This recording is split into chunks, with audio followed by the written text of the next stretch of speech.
gente, bem-vindo a mais um vídeo aqui no canal. E hoje vamos jogar um jogo de Play-Doh Toast. É um jogo para que quando você escaneia qualquer coisa que é massinha, ele se transforma em vida aqui nesse jogo. Então bora jogar? Vamos. Temos aqui um montão de mundos aqui, né? E agora hoje a gente vai jogar esse mundo aqui primeiro.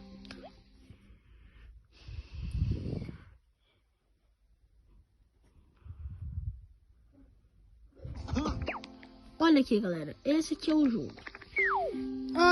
Pra quem não sabe, esse jogo, que se você escanear a massinha e colocar aqui no app, escanear a massinha, você consegue transformar ele em vida. Que nem aqui no jogo, olha aqui, ó, a massinha do dinossauro tava caminhando aqui, ó. Aí esse app aqui, você pode também escanear imagens, né? Pode escanear imagens e escanear qualquer coisa, né? Então, eu tô mostrando esse jogo aqui pra quê? Vou mostrar pra vocês como ele funciona, tá? Deixa eu só quebrar aqui a bolinha aqui pra mostrar pra vocês como é que ele funciona. E... Opa, gente. Agora sim. Então, gente, assim, esse app você pode escanear o negócio aqui, aí você consegue mexer o boneco. Tem tanta coisa pra fazer aqui, né? Então, vamos ver aqui então como é que é, né? Esse negócio de boneco.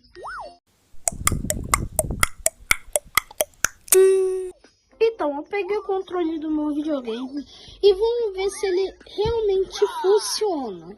Vamos ver aqui então. Aqui vai se transformar em personagem. Vamos ver aqui então, pra ver se realmente funciona. Vamos ver. Dá problema no estômago. Como é que vai escovar o dente dessa criança? Não tem como, aqui não tem como. Deixa eu tentar aqui, pegar qualquer coisa aqui, de embalagem. Deixa eu ver aqui. Ó, vou dar um exemplo aqui pra vocês aqui, pra vocês verem, ó. Tipo isso aqui. Gente, vamos ver se isso aqui realmente funciona. Pra pegar um ícone. Não sei por quê, mas vamos testar. Vamos ver aqui.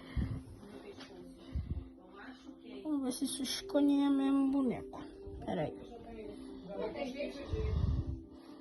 Não, aqui tá muito escuro. Tem que ser em outro lugar, gente. Pera aí. Só um tempinho aí, tá?